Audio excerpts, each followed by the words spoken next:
여러분 반갑습니다. 차용점팀입니다. 제 영상을 자주 보시는 분들이라면 제가 줄자 더 큰 걸 아실 거예요. 제 뒤에도 줄자가 한 5가지쯤 있죠. 그리고 저는 줄자 3개를 좀 번갈아 가면서 써요, 상황에 맞게. 그리고 새로운 줄자를 좀 써보려고 노력하기도 하고. 근데 제가 올린 줄자 영상에서 한 대 맞는 그런 얘기를 들은 적이 있어요. 그 한 대 맞은 게 기분이 나빠서 그런 게 아니고요, 아, 내가 너무 좋은 것만 리뷰를 하려고 노력을 했구나, 비싸고 좋은 거 점점 더 이렇게 영상을 찍어 왔구나. 그게 뭐냐면 다이소 줄자를 말씀을 해주시는 거예요. 다이소에 비슷한 성능의 제품이 있다, 근데 미터도 더 길다. 그 다음부터 좀 저가형 줄자를 막 찾아보기 시작했어요. 이것도 써보고 저것도 써보고 요것도 써보고. 근데 사실 써보시면 아시죠, 비슷합니다. 싼 건 이유가 있어요. 이제 명언입니다, 이거. 싼 건 이유가 있다. 근데 아닌 걸 찾았어요. 가성비가 이 제품을 미쳤다라고 표현을 하고 싶어요. 제가 오늘 가지고 나온 제품은 EX파워에서 나오는 EGT519라는 제품과 EGT7525라는 제품인데, 요 5m 줄자는 4,000원에 하지 않고요, 이 7.5m 줄자가 6,000원이 하질 않아요. 제품의 스펙을 간단하게 설명드리게 되면 두 제품 다 오토락의 제품이고요, 전체적으로 고무 그립이 씌워져 있습니다. 그리고 앞쪽 훅은 광포 훅을 가지고 있고 자석이 붙어있는 타입이에요. 그리고 테이프 같은 경우에는 일반적인 테이프가 아닌 위에다가 격자로 한 겹을 더 씌워놔서 끝이 휘는 거를 조금 많이 방지한 고급형의 테이프인데요, 이 저가형 줄자가 조금 디테일하다고 느끼는 점이 두 가지가 있습니다. 두 가지 중에 한 가지를 먼저 말씀드리게 되면 훅 부분이에요. 이 훅 부분에 자석을 간과하는 회사들이 이게 은근히 많습니다. 저희 구독자분들은 전문가분들이시기 때문에 훅의 유격이 왜 있는지는 이제 다들 아실 거예요. 밀어서 체크할 때와 훅을 걸어서 당겨서 체크할 때 그 훅의 두께 때문에 오차가 생길 수밖에 없기 때문에 그만큼의 유격을 줍니다. 근데 자석이 붙어있죠. 그럼 그 자석의 두께가 있을 텐데 그 두께를 신경 안 쓰는 회사들이 많아요. 근데 이 회사는 훅의 유격을 자석만큼 더 줬습니다. 디테일하다는 얘기예요. 그리고 제가 항상 강조하는 테이프의 부드러움, 테이프의 직진도 같은 경우에는 2300 정도로 나쁘지 않은 편인데요, 7.5m 기준. 감겨오는 리와인드가 굉장히 부드럽습니다. 이게 약한데 부드러운 게 아니고 세면서 부드럽습니다. 촥 이런 느낌이 아니고 촥탁 이런 느낌이에요. 이게 무슨 느낌이냐고 말씀을 드려야 되냐. 그리고 잡아주는 부분도 굉장히 부드럽습니다. 이런 식으로 한 번 감을 때는 모르는데요, 여러 번 감을 때는 이게 티가 나요. 이런 식으로. 이렇게 제품 얘기만 들으면 잘 모르시겠죠, 이게 뭐가 좋고 뭐가 나쁜지. 그래서 비교군으로 다이소의 제품을 한번 사가지고 나와봤습니다. 아, 이게 사러 갔는데 이걸 안 팔더라고요. 어딨냐고 한참 찾았는데 구석에 있는 걸 발견했어요. 5m가 2,000원이 하고요, 7.5m가 3,000원인가 하더라고요.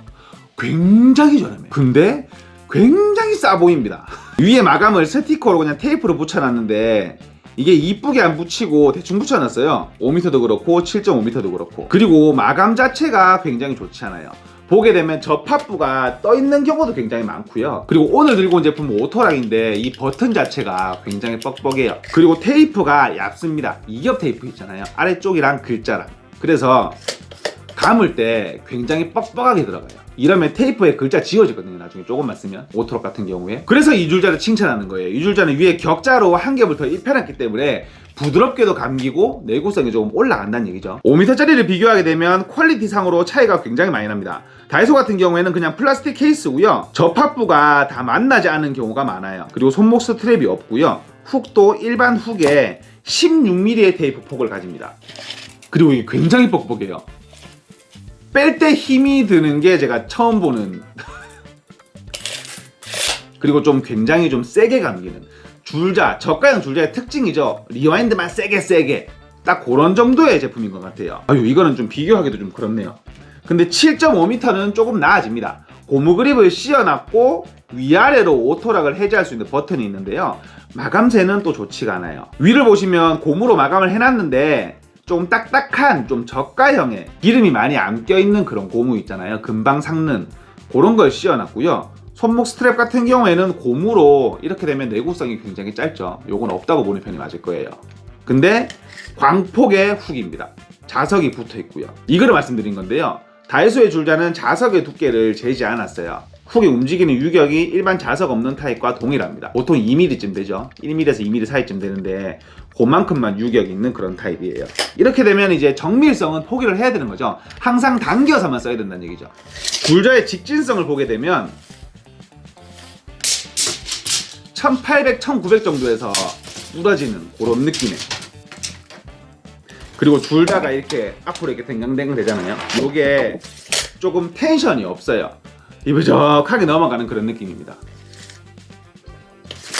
근데 사실 다이소의 줄자도 가정에서 쓰기에는 괜찮은 제품인 건 맞아요. 가정에서는 이런 디테일이 좀 필요가 없거든요. 근데 제가 모르겠는 기능이 하나가 있어요. 여기 보시면 줄자에 454에서 5 사이에 체킹이 되어 있거든요. 반복적으로 계속 체크가 되어 있는데 제가 이 부분은 뭐 할 때 쓰는 건지 모르겠어요. 보통 407에 되어 있죠. 합판 재단할 때 3등분 내라고. 혹시 이 부분 아시는 분 계시면 댓글 좀 부탁드리겠습니다. 근데 이 제품에 단점이 있습니다. 단면 줄자예요. 양면 줄자가 아닌 단면 줄자로 금액대를 많이 낮춘 것 같은 그런 느낌입니다. 오늘은 성능 대비 가격이 굉장히 저렴한 EX파워에서 나오는 519 제품과 7525 제품을 소개를 해드렸는데요. 도움이 됐으면 좋겠습니다. 오늘 영상은 간단하게 여기서 마치도록 하겠습니다. 지금까지 철문점TV였습니다. 감사합니다. 근데 이 제품은 금액이 정말 좋네요. 성능 대비 금액은 정말 좋은 것 같아요.